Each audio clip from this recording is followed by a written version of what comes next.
and the WNBA dump has officially been exposed. The myth. Angel Reese crowned herself as the face of the WNBA. So how did she not even sniff the top 10 in all-star voting? Shooting 30.9% from the field might have something to do with it. Statistically, one of the worst marks among qualified players in the league. Meanwhile, Caitlin Clark wasn't just participating. She was dominating the polls with over 515,000 votes, leaving Reese in the dust like she forgot the voting even started. If you support Caitlin and the rest of the Fever, then continue to vote for them for this year's All-Star Game and comment Baby Goat over Baby Giraffe down below. And that's where this whole narrative starts to unravel. If Reese is the name everyone's pushing, why are fans pushing back with their votes? Because let's be honest, Angel Reese has been everywhere lately. You can't open a social media app, walk past a bus stop ad, or blink during a commercial break without seeing her face. She's become the most visible 30% shooter in modern basketball history. Media outlets didn't just cover Angel Reese.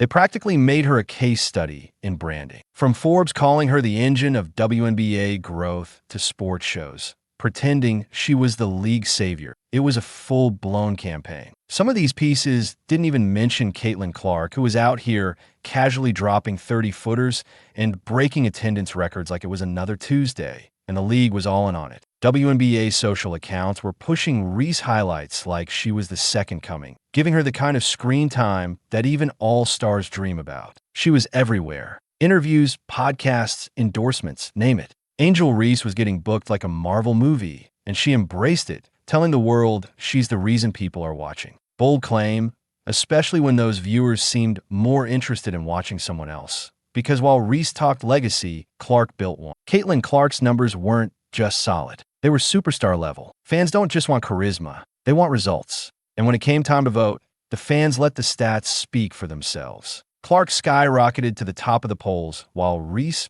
barely cracked the discussion. That's not just a surprise. That's a reality check, not in the top 10. And that disconnect is telling. Why didn't all this hype translate into actual votes?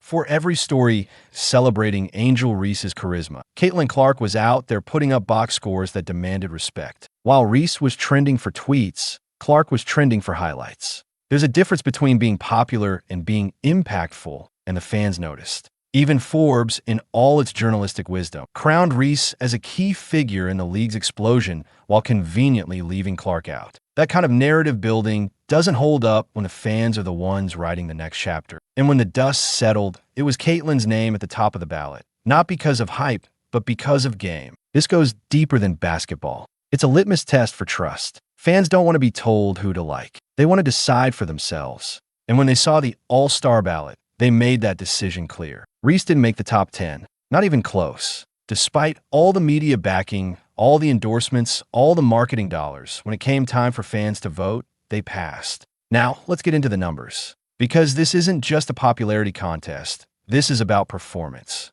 Reese might be grabbing rebounds, but when you shoot 30.9% from the field, it's hard to convince people you're elite, especially as a post player, where those shots are supposed to be automatic. Missing layups isn't exactly all-star behavior. That 4-point game against the Fever? Let's not forget Caitlin Clark wasn't even on the floor. It was Reese's moment, and she put up a dud. That's not the stuff that earns votes. That's the stuff that earns memes.